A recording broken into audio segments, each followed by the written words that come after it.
Hello, কেমন আছো সবাই? নিশ্চয়ই ভালো আছো, কারণ ভালো তো থাকতেই হবে। যারা হারকেদুন সিরিজ দেখে ফেলেছো, এবার তাদের জন্য বলি, তখন তো শুধু সিরিজটাই শেষ হয়েছিল, মানে আমাদের হারকেদুন ট্রেকটা শেষ হয়েছিল। এখনও তো আমরা বাড়ি চলে আসিনি, কারণ আমাদের হাতে এখনও আছে 2 দিন সময়। তো সেই 2 দিনকে কি বৃথায় নষ্ট হতে দেওয়া যায়?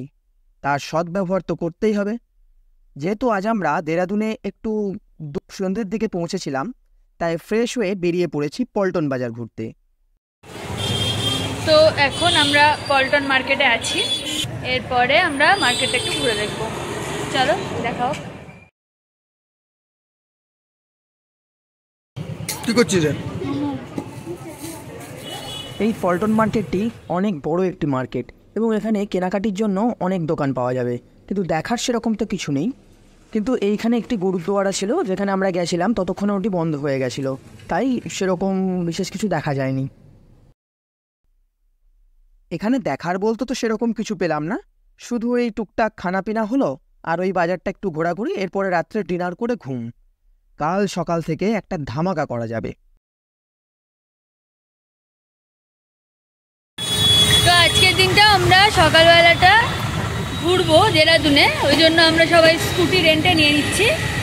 স্কুটি রেন্টের ডিটেলস বলে দেবো এরপরে আমরা ঘুরতে ঘুরতে। তো চলো দেখা হচ্ছে আমরা কোথায় কোথায় যাই, কীভাবে দেরাদুনকে আমরা এক্সপ্লোর করি। এরপর আমরা আমাদের ভাড়া করা বাহনে 2জন করে চেপে বেরিয়ে পড়লাম আজকের দেরাদুন সফরে। আজকে আমাদের প্রথম ডেস্টিনেশন বৌদ্ধ মন্দির। কিন্তু কোথায় এই বৌদ্ধ মন্দির, চলুন তা আগে জেনে নিই। আইএসবিটি থেকে 4 কিলোমিটার এবং স্টেশন থেকে 9 কিলোমিটার দূরে দিল্লি সাহারানপুর রোডে ক্লেমেন্ট শহরে অবস্থিত এই তিব্বতী বৌদ্ধ মন্দির, যা মাইন্ড রোলিং মঠ নামেও পরিচিত। তো আপাতত আমরা বুদ্ধ টেম্পলের এখানে এলাম, তো চলো বুদ্ধ টেম্পলটা ঘুরে দেখি। হিমালয়ের পাদদেশে অবস্থিত মাইন্ড রোলিং মঠ ভারতের বৃহত্তম বৌদ্ধ মন্দিরগুলির মধ্যে একটি। এই বৌদ্ধ মন্দিরটি 1956 সালে কোচেন রিম্পোচে এবং আরও কয়েকজন ভিক্ষু দ্বারা নির্মিত হয়েছিল। এটি মনে করা হয় এই মন্দিরটি প্রায় 50 জন শিল্পী ডিজাইন করেন এবং সময় লাগে 3 বছর। মঠটি জাপানি স্থাপত্য শৈলীতে তৈরি হয়েছিল। এই মঠটির মূল আকর্ষণ হল বৌদ্ধ স্তূপটি, যা 220 ফিট, এশিয়ার বৃহত্তম স্তূপ বলে দাবি করা হয়। এছাড়াও 130 ফুটের লম্বা বৌদ্ধ মূর্তি। এই চত্বরে প্রচুর তিব্বতী সামগ্রীর দোকান দেখতে পাওয়া যায়। এরপর আমরা লাঞ্চ সেরে, না ঠিক লাঞ্চ নয়, ব্রেকফাস্ট আর লাঞ্চের মাঝামাঝি কিছু একটা। এরপর আমাদের গন্তব্য তপকেশ্বর মন্দির, যাকে তপকেশ্বর শিব মন্দিরও বলা হয়। মন্দিরটি টন নদীর তীরে অবস্থিত। এই মন্দিরটি প্রায় 6000 বছরের পুরনো বলে মনে করা হয়। দেরাদুনে পরিচিত ভ্রমণ স্থানগুলির মধ্যে এটিও একটি খুব জনপ্রিয়। তপকেশ্বর শিব মন্দির বলার পাশাপাশি এটাকে দ্রোণ গুহাও বলা হয়। এখানে সস্তায় পৌঁছাবেন কি করে? তপকেশ্বর মন্দিরটি দেরাদুন শহর থেকে ওই 6 কিলোমিটার দূরে গড়ি ক্যান্টে অবস্থিত। আইএসবিটি বাস স্ট্যান্ড থেকে সরাসরি বাস পাওয়া যায় গড়ি ক্যান্ট পর্যন্ত। গড়ি ক্যান্টের বাস স্টপ থেকে 2 কিলোমিটার মতো রাস্তা, হাঁটা পথ। তবে আমি সাজেস্ট করব, যদি আপনার কাছে ড্রাইভিং লাইসেন্স থাকে তবে স্কুটি অথবা বাইক ভাড়া করে নেওয়া সবথেকে ভালো। নিজের খুশি মতো স্বাধীনতার সাথে ঘুরতে পারবেন, এতে খরচা কিছুটা বাঁচবে। বয়ে চলা এই নদীটি টন নদী। এটি যমুনার উপনদী, যা গাড়োয়াল অঞ্চলের মধ্যে দিয়ে প্রবাহিত হয়। পূর্বে টন নদীকে তমসা নদী বলা হতো। আর এও মনে করা হয় যে মহাভারতে পাণ্ডব ও কৌরবদের শিক্ষাগুরু দ্রোণাচার্যের বাসস্থান ছিল এই গুহা। তার নাম অনুসারে এই গুহাটিকে দ্রোণ গুহাও বলা হয়।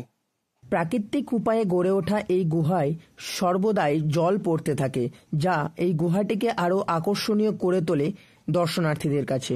অন্যান্য মন্দিরগুলির মতোই এখানেও ছবি তোলার অনুমতি নেই, তাই সেই দৃশ্য দেখতে হলে আপনাকে একটু কষ্ট করে পৌঁছাতে হবে সেখানে। তো আমরা টপকেশ্বর মন্দির এসেছিলাম, দর্শন করা হয়ে গেল। এরপর এখান থেকে আমরা যাব রবার্টস কেভ। টাইম নেই, দেরি হয়ে গেছে, তো দেখি কতদূর যাওয়া যায়, পৌঁছানো যায়।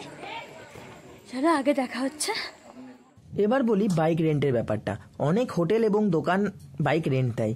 রেন্ট চার্জ বাইকের ক্ষেত্রে 800 টাকা, স্কুটি 600। গাড়ি নেবার সময় ফুল ট্যাঙ্কি তেল থাকে, ফেরত দেওয়ার সময় আবার ট্যাঙ্কি ফুল করেই দিতে হয়। গাড়ি নেবার সময় আধার কার্ড ও ড্রাইভিং লাইসেন্সটা দেখাতে হয় এবং গাড়ি প্রতি 2000 টাকা করে জমা নেয়, যেটা গাড়ি ফেরত দেওয়ার সময় টাকাটাও ফেরত দিয়ে দেয়। আমরা 3টে গাড়ি নিয়েছিলাম, তাই আমাদের গাড়ি প্রতি 400 করে ভাড়া নিয়েছিল, যদিও বার্গেনিং করতে হয়েছিল। আমাদের এর পরের গন্তব্য রবার্টস কেভ, ডাকাতের গুহা। এটি দেরাদুনের মূল বাজার থেকে 8 কিলোমিটারের মধ্যে অবস্থিত, সহস্রধারার কাছে। এই কেভটিকে লোকাল মানুষেরা গুচ্ছপানি বলে থাকে। আমরা যেহেতু স্কুটিতে গেছিলাম তাই পার্কিংয়ের জন্য 20 টাকা নিল, বড় গাড়ি পার্কিংয়ে 40 টাকা নেয়। এখানে ঢুকতে আপনাকে প্রথমেই 35 টাকা জনপ্রতি দিয়ে টিকিট কাটতে হবে। এই গুহাটি প্রায় 600 মিটার দীর্ঘ। এখানে বলে রাখি, যদি আপনি আপনার নিজের জুতোটি ভেজাতে না চান তাহলে অবশ্যই চটি ভাড়া করে নেবেন। আমরাও তাই 10 টাকা দিয়ে 2 জোড়া চটি ভাড়া করে নিলাম। প্রাকৃতিক উপায়ে গড়ে ওঠা এই গুহাটি দেরাদুনের দেরা মালভূমিতে অবস্থিত। স্থানীয়দের মতে 1800 দশকে ডাকাতেরা ইংরেজদের কাছ থেকে ডাকাতি করে সেই লুট করা মাল এই গুহাতে লুকিয়ে রাখত, তাই এটিকে ডাকাত গুহাও বলা হয়। ঘোরাঘুরির জন্য বেশ ভালো একটি জায়গা। এছাড়া বাইরে বসে খাওয়ার জন্য তো সেই ব্যবস্থাও রয়েছে। আর আপনি যদি পাবলিক ট্রান্সপোর্টে আসতে চান তাহলে তো টোটো, অটো রয়েছেই।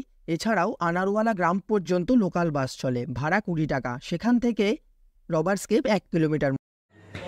তো আপাতত আমাদের স্কুটি নিয়ে দেরাদুন ভ্রমণ শেষ হলো। এরপর আমরা সন্ধ্যের ট্রেন ধরে দেখি কোথায় যাওয়া যায়। তো দেখা হচ্ছে আবার। তো আমরা এখান থেকে নিয়েছিলাম আমাদের বাহনটিকে, এই আমাদের সেই বাহন। এবার রিটার্নের পালা। জৈন ধর্মশালার সামনে অবস্থিত এই হোটেলটি থেকেই আমরা স্কুটিগুলি রেন্ট করেছিলাম। এখানে বাইক রেন্টের ফেসিলিটি নেই। এর পেছনেই অবস্থিত একটি দোকানে বাইক রেন্টের ব্যবস্থা আছে। আমাদের হঠাৎ প্ল্যানে ঠিক হলো হরিদ্বার যাব, তাই 35 টাকা ট্রেনের টিকিট কেটে 2.5 ঘন্টার মধ্যে পৌঁছে গেলাম হরিদ্বার। এরপর হোটেল খুঁজে চলে গেলাম সেখানে। স্টেশনের কাছেই ছিলাম আমরা। এখানে মোটামুটি 1000-1200-র মধ্যে ভালো ভালো হোটেল পাওয়া যায়। এরপর হরিদ্বার শহরটা একটু হাঁটাহাঁটি করে খেয়ে দিয়ে ঘুম। আমরা এখন হরিদ্বার ঘুরতে বেরিয়েছি। তো আমরা চললাম হারকিপুরি ঘাটে। আমাদের সঙ্গে রয়েছে এই গুন্ডগুলো। এই হরিদ্বার ভারতের সবচেয়ে প্রাচীন তীর্থস্থানগুলির মধ্যে একটি অন্যতম। হরি মানে প্রভু বা ভগবান, দ্বার কথার অর্থ দরজা, অর্থাৎ প্রভুর দরজা। এই হরিদ্বারের একটি আকর্ষণীয় স্থান হলো এই হারকিপৌরি ঘাট। এই হারকিপৌরিকে পাহাড় থেকে গঙ্গার প্রস্থান ও সমতলে প্রবেশের স্থান বলে মনে করা হয়। সারা বিশ্ব থেকে হাজার হাজার ভক্ত ও তীর্থযাত্রী আসেন এই স্থানে গঙ্গা স্নানের উদ্দেশ্যে। এই হারকিপৌরি ঘাটটিকে ব্রহ্মাকুণ্ডও বলা হয়। ঘাটের পাশেই রয়েছে বাজার, আপনারা সেটাও ঘুরতে পারেন। আর সন্ধ্যার সময় সন্ধ্যা আরতি কোনোভাবেই মিস করা উচিত হবে না। সারাদিনটা হরিদ্বারে কাটিয়ে রাত্রে দুন এক্সপ্রেস ধরে আমরা এগিয়ে যাব আমাদের বাড়ির দিকে। এবারের গন্তব্য এখানেই শেষ হলো। প্রথমে হারকিদুন, তারপরে দেরাদুন, তারপরে হরিদ্বার। এভাবেই চলতে থাকবে আমাদের ঘোরাঘুরির গল্প, ঘোরাঘুরির জার্নি। সকলে ভালো থাকুন, সুস্থ থাকুন। আর ভিডিওগুলো কেমন লাগছে তা জানাতে ভুলবেন না কিন্তু। ভিডিও ডেসক্রিপশন বক্সে আগের পর্বগুলোর লিঙ্ক দিয়ে দেব, আপনারা চেক করে নেবেন। কোনো বিষয় নিয়ে জানতে চাইলে কমেন্ট অবশ্যই করতে পারেন। খুব তাড়াতাড়ি আবার দেখা হবে আপনাদের সাথে নতুন কোনো গল্প নিয়ে। সকলে ততক্ষণে ভালো থাকুন, সুস্থ থাকুন, ঘুরতে থাকুন। চলুন, টাটা।